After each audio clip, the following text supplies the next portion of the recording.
네, 안녕하세요. 주님의 이름으로 여러분 한 분 한 분을 축복합니다. 네. 네, 우리는 3, 4월 동안 호세아서로 큐티를 했습니다.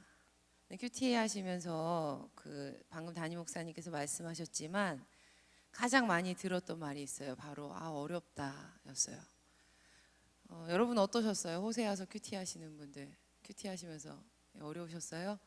네, 근데 오늘 설교가 더 어려울 수도 있어요. 네, 아멘. 아유, 주여예요, 진짜. 근데 이 어려운 호세아서를 가지고 같이 설교를 하려니까 참 막막하더라고요. 저희도 막막해요. 근데 왜 호세아서가 어려운 걸까? 이렇게 좀 생각을 해봤습니다. 왜 호세아서가 이렇게 어려울까? 왜냐하면 이 호세아서는요, 해석이 필요한 선지서이기 때문이에요. 그 어려운 용어들이랑 상징, 이러한 해석들이 다 이제 해설 가운데 동반되어야 할 역사적 배경들, 그러니까 많은 성경적인 지식이 필요하기 때문에 이 호세아서가 굉장히 어려운 겁니다. 그래서 오늘은요, 우리 호세아서를 최종 마무리하면서 성경 공부를 겸한 좀 큰 그림을 그려보고 이 안에 들어있는 이 소선지서 안에 들어있는 어떤 메시지가 있는지를 함께 은혜를 나누어 보도록 하겠습니다. 제목은요, 주 너의 하나님께로 돌아오너라입니다. 주 너의 하나님께로 돌아오너라. 자, 이 호세아서는요, 구약 성경의 12개의 소선지서 중에 하나입니다.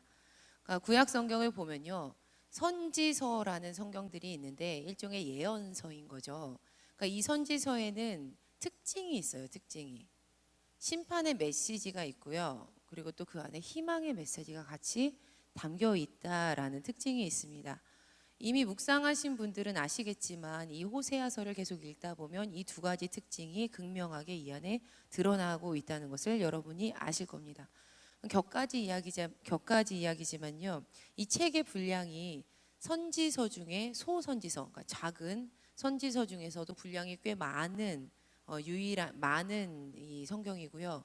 유일하게 선지자의 이름이 붙어 있는 성경입니다. 자, 그렇다면 유일하게 이 선지자의 이름이 붙어 있는 성경이라고 했는데 호세아라는 사람은 과연 누구인가?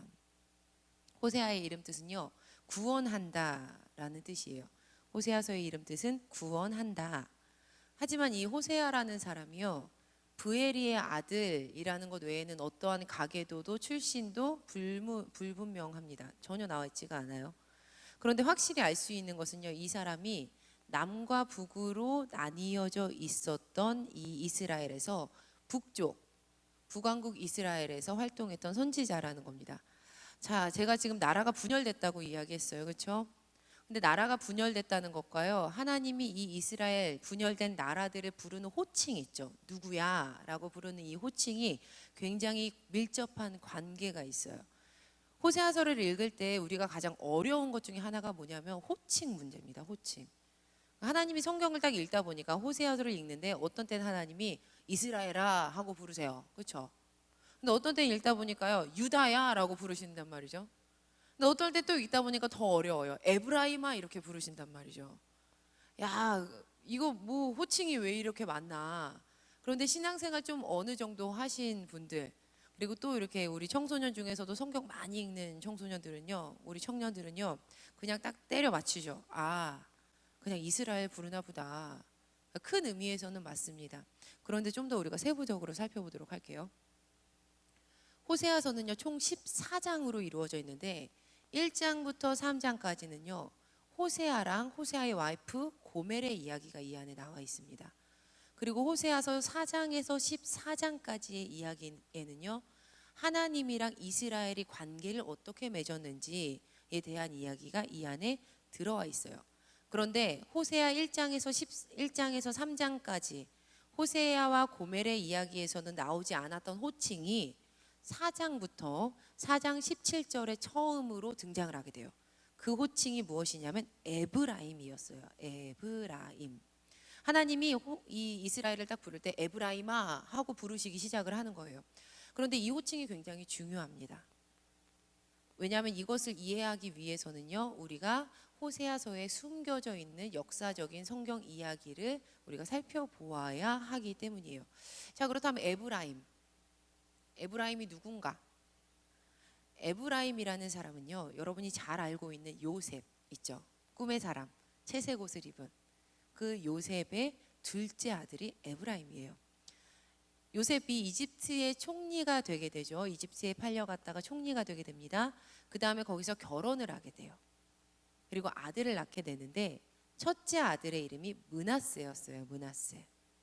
아, 하나님께서 내 모든 고난과 내 아버지의 온 집안일을 잊어버리게 하셨구나 라는 의미에서 므낫세라고 이름을 짓습니다. 둘째 아들을 낳았어요. 둘째 아들을 낳고 이름을 뭐라고 지었냐면 에브라임이라고 지은 거예요. 이 에브라임이란 뜻은 뭐냐면 하나님이 나를 내가 수고한 이 땅에서 번성하게 하셨다. 그러니까 번성하게 했다라는 의미로 둘째 아들의 이름을 에브라임이라고 짓습니다. 우여곡절 끝에 이 요셉이랑 아버지 야곱이 다시 만나게 되죠.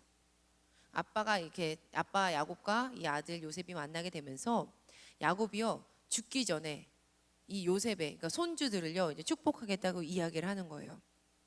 그때 므낫세를 데려오고 에브라임을 데려오죠. 그런데 성경 잘 아시는 분들 야곱이 어떻게 축복해요? 손을 이렇게 엇갈려서 차자에게 이 장자가 받아야 될 축복을 주는 거예요. 차자가 바로 에브라임이었어요.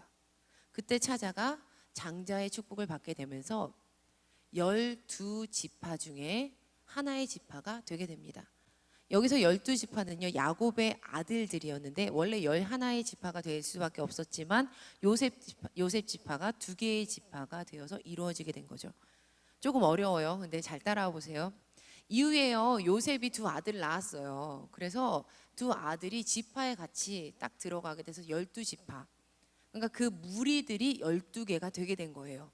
그 지파를 처음으로 시작한 그 아들 밑에서 자녀들이 나와서 민족을 이루게 된 거죠.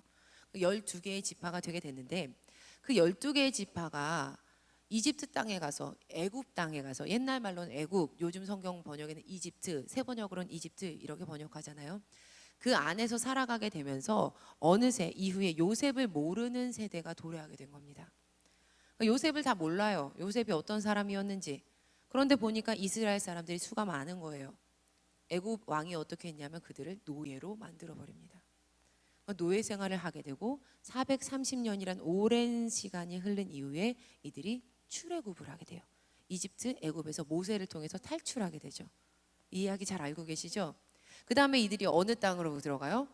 가나안 땅으로, 하나님의 약속의 땅 가나안 땅으로 들어가게 되는 겁니다.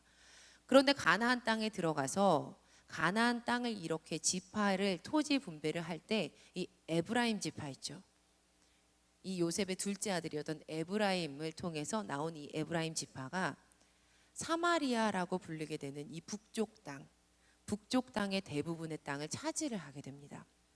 그런데 이 땅은요, 이 밑에 남쪽 지방이랑 비교해 봤을 때 굉장히 비옥한 토지가 있었던 곳이었어요.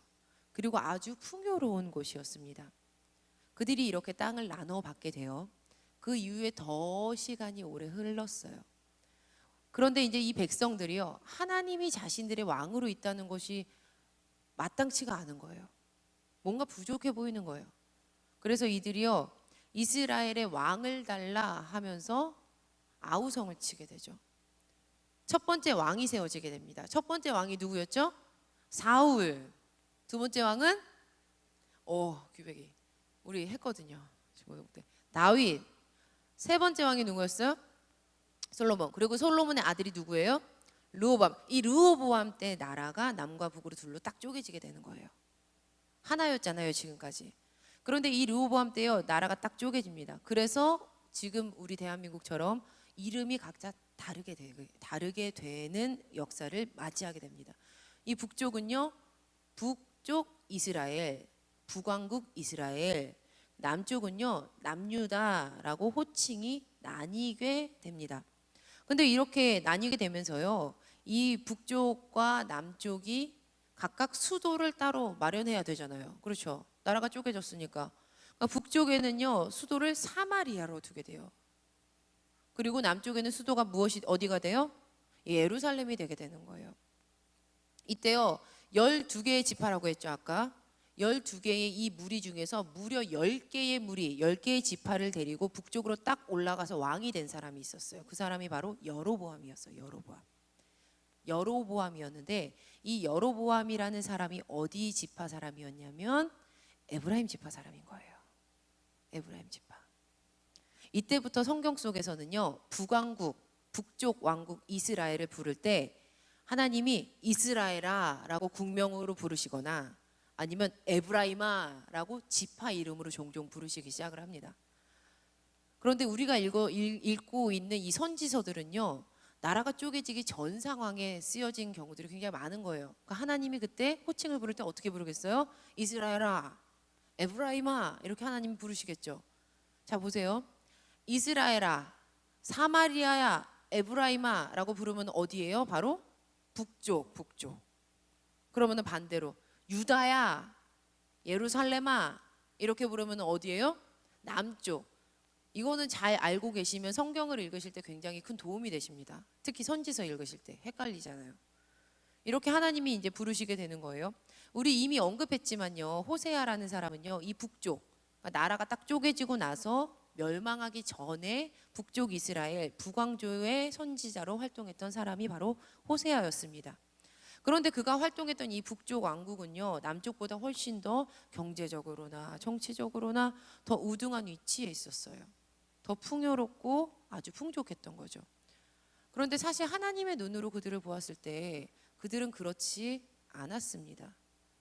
왜냐하면 북쪽 왕국으로 딱 쪼개지게 되면서 그 위에 있었던 나라에 19명의 왕이 세워지게 되는데 19명의 왕 중에 단 한 사람도 선한 왕이 아무도 없는 거예요. 여기서 말하는 선한 왕이라는 것은 무엇이냐면 하나님을 경외하고 하나님이 보시기에 야, 너 참 믿음 좋구나. 야, 너 참 신앙 좋아서 나랑 같이 살아가고 있는 진짜 왕이구나 라는 왕이 단 한 사람도 없는 겁니다. 하나님을 경외하는 믿음의 왕이 한 명도 없었어요. 나라는 좋았을지 모르죠. 나라는 잘 살았을지 모르죠. 근데 한 명도 없었던 거예요. 북왕국의 상황이 이러하다 보니까 하나님께서 호세아를 통해서요, 굉장히 강경하게 행위적 계시를 드러내게 됩니다. 행위적 계시라는 것은 무엇이냐면 행동을 통해서 하나님의 말씀을 드러내는 것이 행위적 계시인 거예요. 그 계시의 모습이요, 호세아서 1장에서 3장까지 호세아와 그의 와이프 고멜의 삶의 이야기를 통해서 드러나게 되는 겁니다. 호세아서 1장에서 3장은요, 아까 말씀드렸듯이 하나님과 이스라엘의 관계를 부부 관계로 빗대어서 설명하는 말씀이 바로 여기에 있는 말씀이에요. 하나님께서 호세아에게 말씀하시죠. 너 가서 음란한 여인 고멜이랑 같이 결혼해. 하나님의 행위적 계시를 명령하는 거예요. 지금 우리는요, 하나님이 우리에게 허락하신 말씀인 성경 말씀을 가지고 있잖아요. 그렇죠? 하나님의 말씀은 언제나 어디서나 하나님의 계시를 우리가 이 말씀을 통해서 볼 수 있어요. 우리는 예수 그리스도의 십자가를 통해서 그분의 계시가 이루어 주었고 구원이 이루어졌음을 믿습니다. 할렐루야. 그런데 그 당시에는 이 성경 말씀이 없었어요. 그래서 하나님께서 구약에 종종 행위적 계시나 꿈을 통해서 그분의 뜻을 드러내십니다. 호세아에게 하셨던 것이 하나님의 그 계획이셨던 거예요. 하나님께서 호세아에게 이런 행위적 계시를 시키시는 거죠. 그런데 이제 호세아는요, 고멜이 음란한 여인이었어요. 그리고 호세아를 떠나서 마음을 아프게 할 것을 분명히 알고 있었어요. 그렇잖아요. 그런데 하나님의 말씀에 순종해서 고멜이랑 결혼을 합니다. 그리고 나서 고멜을 통해서 3명의 자녀를 낳게 됩니다. 혹자는 이 고멜이 낳은 이 자녀가 진짜 호세아의 자녀가 아니었을 수도 있다. 음란해서 다른 곳에서 낳은 아이일 수도 있다. 이런 의문을 이제 의문적인 해설을 내놓기도 해요. 근데 어찌 되었거나 하나님께서 이 첫째 아들을 낳은 호세아에게 이렇게 말씀하시는 거예요. 야, 그의 이름을 이스르엘이라고 해. 이스르엘이라는 것은요, 하나님께서 씨를 뿌리신다, 곡창지대다라는 지명의 이름이었어요. 그 당시에. 호세아가 활동했던 시기에 북왕국 이스라엘의 왕이요, 여로보암 2세라는 사람이었는데 당시 그들은요, 물질적으로 굉장히 풍요로웠어요. 거기 물질적인 풍요로움에 취해가지고 하나님을 버리고 우상숭배, 세속주의에 깊이 빠져 있을 때였던 거죠. 마치 그들이요, 곡창지대였던 이스라엘과도 같았던 나라의 삶을 살고 있었던 겁니다. 그런데 실상은 이 곡창지대라고 했던 이 이스라엘이라는 곳이 어떤 곳인지 여러분 아시나요? 과거에 하나님께서요 예후라는 사람을 사용하시게 되는데, 예후라는 사람을 사용했을 때 악하디 악한 왕, 하나님이 보시기에 진짜 악한 왕이었어요. 오므리 왕조, 이 왕조를 멸했던 곳이 이스라엘 지역이었던 거예요. 하나님께서는요 이 호세아의 큰 아들의 이름을 이스르엘이라고 지으심으로써, 야 너네 풍요로워 보이지, 하지만 그 안에서 하나님의 심판이 있어. 하나님을 떠난 풍요와 평화를 내가 거절할 거야 라고 행위적 계시를 통해서 하나님의 말씀을 꽝 드러내고 계시는 겁니다. 북이스라엘은 풍요로웠어요. 진짜 풍요로웠어요. 그래서 하나님을 떠나 살고 있었던 겁니다. 또 고멜이 임신해서 딸을 낳습니다. 이제는 하나님께서 호세아에게 말씀하십니다. 호세아야, 그의 이름을 로루하마라고 해라. 로루하마. 로 아니야, 루하마. 긍휼히 여김을 받지 못하는 자야. 긍휼함을 절대 얻을 수 없어. 로, 이거는요 완전 부정어예요. 부정어. 로, not 앞에 붙는 거예요. 접두어로. 그 의미였습니다. 이제 북이스라엘은요 하나님의 긍휼함 절대 얻지 못할 거야라는 계시를 둘째 딸을 통해서 하나님이 딱 호세아를 통해 드러내시는 거예요. 이런 현실적인 상황 가운데서 로루아마가 젖을 뗄 때가 됐네요. 그랬더니 고멜이 다시 임신을 해서 아들을 또 낳았어요. 하나님이 호세아에게 또 말씀하시는 거예요. 그의 이름을 로암미라고 해. 로암미. 또 로가 붙었죠. 나의 백성이 아니야. 로암미, 너희는 나의 백성이 아니야. 나도 너희의 하나님이 절대 아니야. 이처럼 1장에서 3장까지 그려지는 호세아 부부의 모습은요 앞으로 이어질 4장에서 14장까지의 하나님과 이스라엘의 관계를 상징하는 행위적 계시로 먼저 시작이 되는 겁니다. 하나님께서는요 호세아의 이 행위적 계시를 통해서요 하나님과 관계가 깨어져 버린 이스라엘을 책망을 하시는 거예요. 하나님께서는 그들이랑 함께 하기를 바라셨어요. 그렇지만 그들은 하나님과의 관계를 깨트리고 하나님과 같이 살지 않겠다고 이야기를 합니다. 호세아서 2장 2절을 보게 되면요 이런 말씀이 있어요. 같이 한번 읽어보실게요. 화면을 보시고 호세아 2장 2절입니다. 너희 어머니와 논쟁하고 논쟁하라. 네, 읽어보실게요. 시작. 너희 어머니와 논쟁하고 논쟁하라. 그는 내 아내가 아니요 나는 그의 남편이 아니라. 그가 그의 얼굴에서 음란을 제하게 하고 그 유방 사이에서 음행을 제하게 하라. 하나님이 호세아의 자녀들에게요 그들의 어머니랑 논쟁하라고 이야기하고 있어요. 이거는 그 당시에 있었던 문화적인 모습 가운데서 음행을 저질렀던 여성들에게, 음행을 저질렀던 여인들에게 부끄러움을 주기 위해서 일어났던 그런 문화적인 모습이었습니다. 그러니까 그렇게 하라는 거예요. 음행했으니까. 근데 뭐라고 하냐면 NIV 성경에서 2절에 이 논쟁하라라는 단어를요 뭐라고 쓰고 있냐면요 리부크라고 쓰고 있어요. 리부크. 이 단어는요 법정에서 공방하다는 의미예요.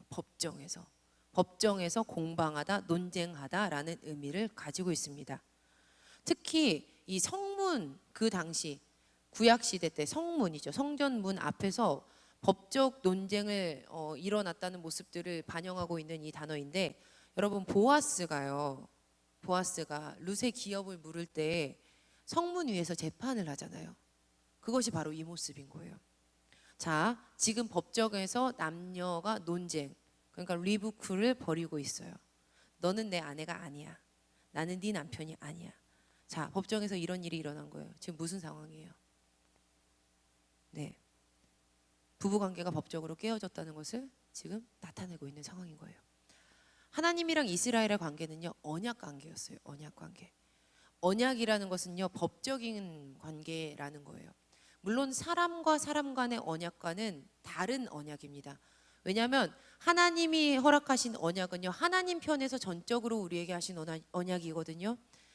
너희는 내 백성이고 나는 너의 하나님이야가 언약이었어요. 근데 하나님 편에서 하신 언약이기 때문에 이 언약은 깨지는 언약이 아닌 거예요.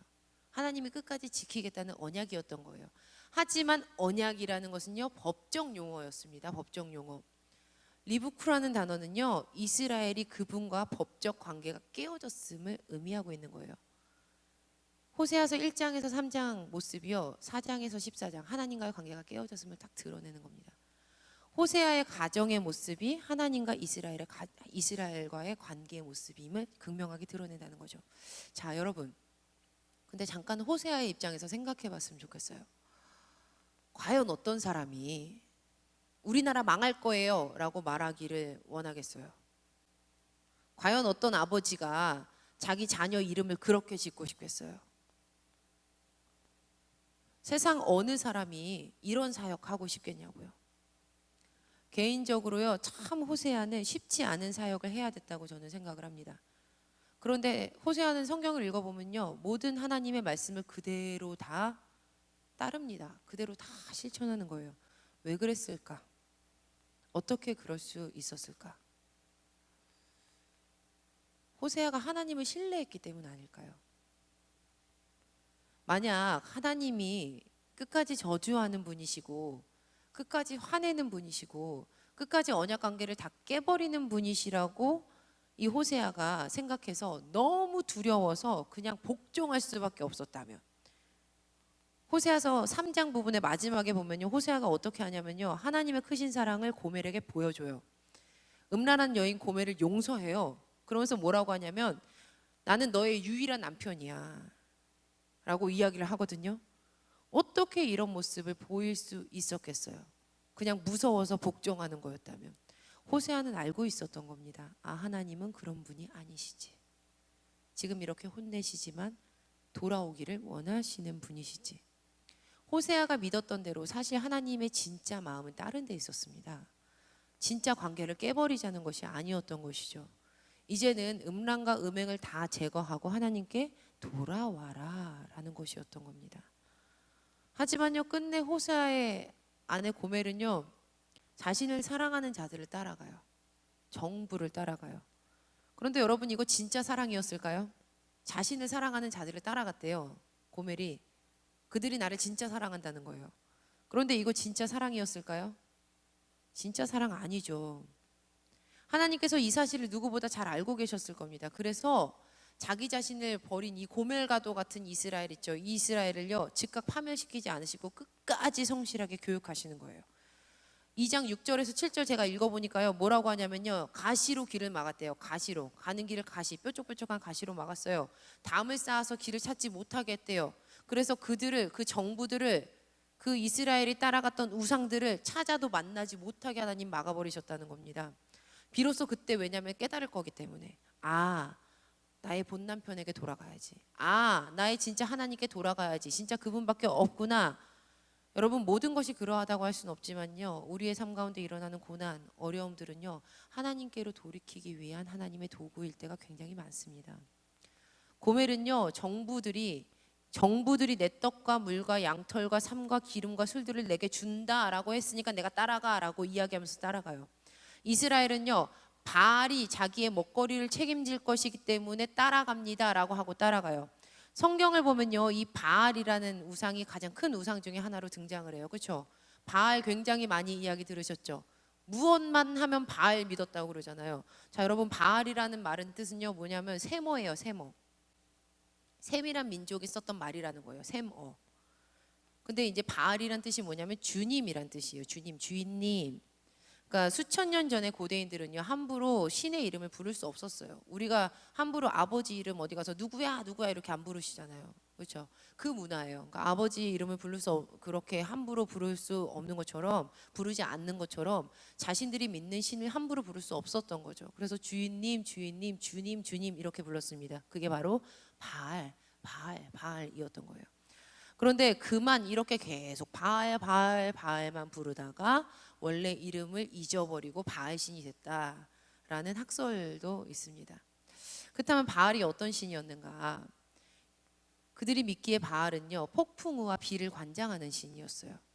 그래서 바알을 섬기던 이들이 바알의 동상을 만드는데, 여러분 이런 동상 본 적 있어요? 손을 이렇게 딱 움켜쥐고 있는데 번개를 쥐고 있는 동상의 모습들. 고대 근동에 대한 이야기 좋아하시거나 아니면 신화에 대한 이야기들을 공부하셨거나 하셨을 때 그림들을 굉장히 많이 보실 수 있어요.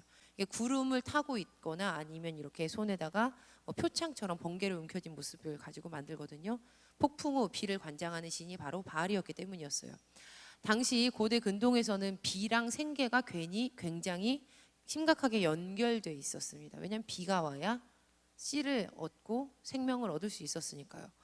비는 축복받는 자들에게 생명, 다산, 경제적 번영, 권력까지를 의미했습니다. 때문에 이들에게 바알은 풍요를 주는 신이었고요. 그리고 또 무엇보다도 다른 것 무엇보다도 가장 중요한 신이 될 수밖에 없었어요.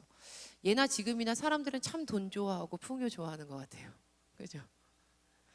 수천 년 전에 그들도 그랬던 거예요. 그런데 이 바알에게는요 와이프가 있었어요. 와이프가 아낫이라는 와이프가 있었는데, 아낫 또는 그 당시에는요 모음이 없거든요. 그래서 발음들이 여러 개로 이제 변형이 돼요. 아낫, 아나트, 아스낫 뭐 이렇게 읽혀요. 성경 봤을 때 어떤 때는 아낫인데 어떤 때는 아나트 뭐 이렇게 나오는 것들이 있어요. 그러니까 다 같은 신이에요. 그런데 이 바알의 아내는요 어떤 신이었냐면, 바알은 폭풍우 관장신이잖아요. 바알의 아내인 아스낫 와이프는요 사랑의 신이었어요. 사랑의 신이자 전쟁의 신이었어요. 근데 이 사랑과 죽음이요 절묘하게 맞닿아 있거든요. 잘 생각해 보시면 질투하면 굉장히 무섭죠. 온유월에도 소리가 내리는 여성의 사랑, 질투 뭐 이런 거 이야기하시잖아요. 이것처럼 사랑의 신인데 잔인한 전쟁의 신이었어요. 격가지 이야기지만요. 당시 고대인들은 이렇게 짝신을 만들었거든요. 짝꿍들. 그러니까 짝신을 만들었는데 이걸 원형으로요 그리스 로마 신화가 나중에 만들어지는 거예요. 연결이 돼서 내려오거든요. 그러니까 연결이 돼서 내려오면서 계속 다른 세대로 이루어져서 이름들만 바뀌어요. 모체는 똑같아요. 역할은 똑같아요.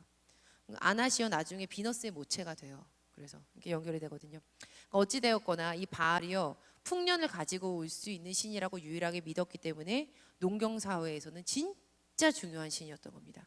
그래서 사람들이 바알을 만족시켜야지 살아갈 수 있을 거 아닙니까? 그래서 바알이 아낫이랑 와이프니까 부부관계, 성관계를 맺으면 그로 인해서 생명이 탄생해서 즉 풍년을 맞이할 수 있다고 생각했던 거예요. 그들이. 때문에 바알을 흥분시켜야 되잖아요. 그러니까 많은 남창과 창녀들을 모아놓고 그들은 이제 제사장이라고 불렀죠. 저희가 해석하기에 그런 거죠. 이것들을 다, 이 사람들을 다 모아놓고요 집단 난교를 벌이는 거예요. 이게 예배예요. 왜냐하면 풍요를 얻기 위해서. 또 잔인하게는요, 이거 담임 목사님 설교 듣다가 제가 정말 경악하면서 들었던 내용인데, 잔인하게는요 아이들의 생명을 가져다 바치는 일도 서슴지 않았는데, 아이를 그 성전 벽에다가 그냥 놓고 생명 있는 채로 놓고 그냥 발라버린 거예요. 그 안에서 죽게끔. 예, 그런 흔적들도 찾을 수 있다고 합니다. 이거 다 바알 제사 때 일어났던 일인 거예요. 그런데 어리석게도 이스라엘이 바로 이 일을 따라하고 있는 거예요. 북이스라엘이. 하나님 믿는다고 하지만 세상도 좋은 거죠. 왜냐? 잘 먹고 잘 살고 싶으니까. 지금 나를 풍요롭게 하는 돈이 너무 좋으니까. 근데 거기에 사용했던 것이요 어리석게도 하나님께로부터 받은 복을 사용한 거예요. 하나님이 주신 곡식, 하나님이 주신 새포도주, 하나님이 주신 기름, 은, 금 모두 다 하나님께 받아가지고 바알에게 제사할 때, 축제, 페스티벌 할 때 다 갖다 바치면서 쓰는 거예요. 그들은 하나님을 떠났어요. 하나님 떠난 것만 아니라 하나님을 이용했어요. 하나님 무시했어요. 잔혹함과 잔인함, 착취, 비인격적인 일들을요 너무 인간관계 가운데 쉽게 막 버리는 거예요. 어떻게 아이들을 그렇게 해요? 하나님이 주신 귀한 생명을. 겉으로는 하나님 예배했지만요 실상은 그렇지 않았던 겁니다. 저는요 오늘날 바라볼 때, 우리를 경악하게 만드는 뉴스를 들을 때, 세상 일들을 바라볼 때, 그리스도인들을 바라볼 때, 목회자들을 바라볼 때, 세상보다 더 못하게 살아가는 모습 바라볼 때만요 비단 이 성경 속에서 책망받았던 일들이 과거 호세아서에만 있었던 일이 아님을 제가 깨닫게 됩니다. 특별히 호세아서 GT 묵상하면서도요 굉장히 그런 거 굉장히 많이 깨달았어요. 우리 10대들이 일으키는 범죄가요 가히 정도를 넘어서요. 우리 상상을 벗어나요. 하루는 제 동생이랑 청소년 청년이 가득한 홍대 거리를 걷고 있었어요. 쌀국수 먹으러 가는 길이었거든요. 그러니까 저는 이제 제가 잘 이렇게 놀 수 있는 날들이 없잖아요, 많이. 그래서 이제 신이 난 거죠. 쌀국수 먹으러 간다. 와, 홍대 쌀국수 먹으러 간다. 날씨도 너무 좋았어요. 공기도 미세먼지 하나도 없이. 그러니까 저는 이제 쌀국수 집만을 향하여 앞만 보고 달려가는 베세메스로 가는 황소처럼 막 걸어가고 있었던 거죠. 근데 제 동생이요 갑자기 저한테 걱정 어린 말투로 이렇게 이야기하는 거예요. 언니 왜? 그랬더니 점집이 너무 많아. 유명 연예인 사진 걸어놓고요 광고하는 점집이요. 저 몰랐는데 쌀국수에 정신 팔려서 목사는 쌀국수 정신 팔려서 가고 있는데 제 동생이 알려주고 딱 진짜 보니까요. 유명 연예인 사진 걸어놓고 막 웃으면서 광고하는 점집 너무 많은 거예요. 그 점집을 보고 있자니 호세아서가 생각이 날 수밖에 없더라고요. 그래서 제가 한숨 푹 쉬면서 이야기했어요. 성경에서 우상 섬기고 세상 악해졌다. 하나님이 심판하신다. 그거 말씀 그 글 속에 갇혀 있는 거 아니야. 지금 세대 말하는 거야. 봐봐.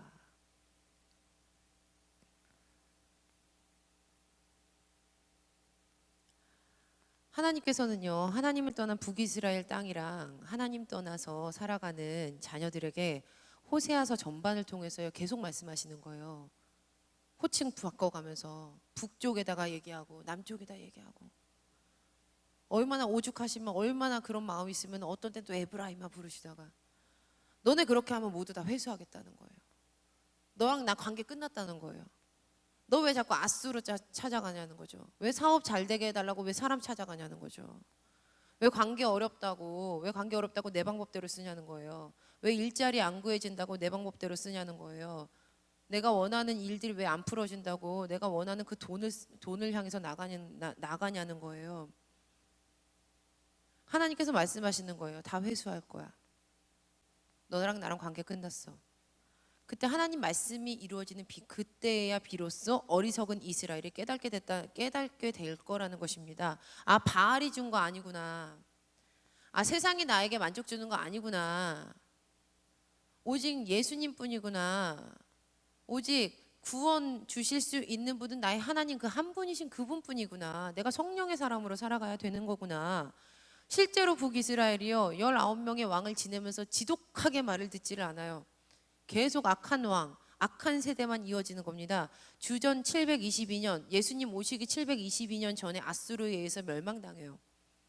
그리고 하나님 말씀하신 대로 혼혈 민족이 돼요. 그때 아수르가요 괜찮아 보이는 사람 다 싹 빼갔어요. 갖다 쓰려고.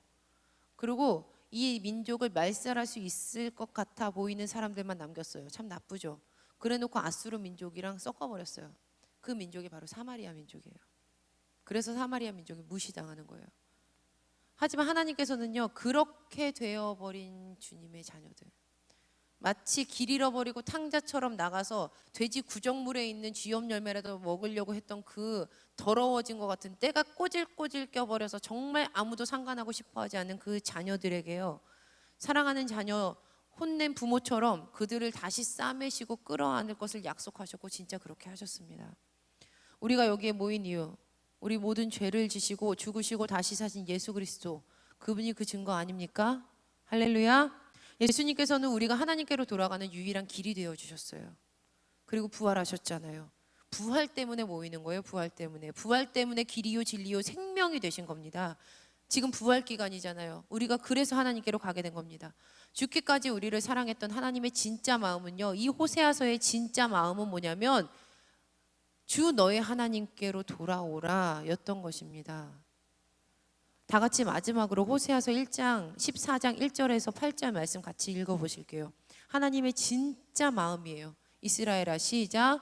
이스라엘아, 내 하나님 여호와께로 돌아오라. 내가 불의함으로 말미암아 엎드러졌느니라. 너는 말씀을 가지고 여호와께로 돌아와서 아뢰기를, 모든 불의를 제거하시고 선한 바를 받으소서. 우리가 숫송아지를 대신하여 입술의 열매를 주께 드리리이다. 회개하겠다는 거죠. 우리가 아수르의 구원을 의지하지 아니하며 말을 타지 아니하며 다시는 우리의 손으로 만든 것을 향하여 너희는 우리의 신이라 하지 아니하오리니 이는 고아가 주로 말미암아 긍휼을 얻음이니이다 할지니라. 내가 그들의 반역을 고치고 기쁘게 그들을 사랑하리니 나의 진노가 그에게서 떠났음이니라. 내가 이스라엘에게, 이스라엘 어디예요? 북이스라엘이죠. 이슬과 같으리니 그가 백합화같이 피겠고 레바논 백향목같이 뿌리가 박힐 것이라. 그의 가지는 퍼지며 그의 아름다움은 감람나무와 같고 그의 향기는 레바논 백향목 같으리니 그 그늘 아래에 거주하는 자가 돌아올지라. 그들은 곡식같이 풍성할 것이며 포도나무같이 꽃이 필 것이며 그 향기는 레바논의 포도주 같이 되리라. 에브라임의 말이 내가 다시 우상과 무슨 상관이 있으리요 할지라 내가 그를 돌아보아 대답하기를 나는 푸른 잣나무 같으니 네가 나로 말미암아 열매를 얻으리라 하리라. 말씀 준비하며 들었던 생각입니다. 하나님 참 속도 없으시지. 어떻게 이렇게까지 하면서 그들을 돌아오게 하시려는 걸까? 왜 우리를 돌아오게 하시려는 걸까? 왜 나를 목사 만드셨을까? 자, 사랑하는 여러분, 지금 여러분들은 교회에서 이 시간에 함께 예배드리고 계시니까 하나님 떠난 자녀들을 고발하는 호세아서의 말씀이 나와는 전혀 상관없는 이야기라고 생각하고 계시지는 않으십니까? 제가요 20대 초반에 신학한다고 진짜 교만한 마음 가지고 있었어요. 물론 지금도 교만하겠죠, 하나님 보시기에. 근데 그때는요 제 믿음 진짜 좋다고 생각했어요. 나는 신학도 하고 있고 내가 보기엔 저 목회 선배보다 저 권사님보다 저 장로님보다 내가 더 나은 삶을 살고 있지라고 감히 착각했을 때가 있었습니다. 부끄럽죠. 근데 하루는요 몸이 아파서 병원에 들렀어요. 병원에 들렀다가 약국에서 이제 약을 받으려고 이렇게 기다리고 있는데 어떤 진짜 허름한 할머니가 이제 약국에 들어오시는 거예요. 약국에 들어오시더니 저에게 다가와서 이렇게 말씀하시는 겁니다. 아가씨, 예수님 믿어. 근데 그때 참 기분 나쁘더라고요. 뭐야 저 할머니, 내가 누군 줄 알고. 그래서 제가 대답했어요. 되게 교만하게요. 할머니, 저 신학생이에요. 나불싸. 이 할머니가 귀가 어두우신 모양이었어요. 아가씨, 예수님 믿어야 돼. 또 말씀하시는 거예요.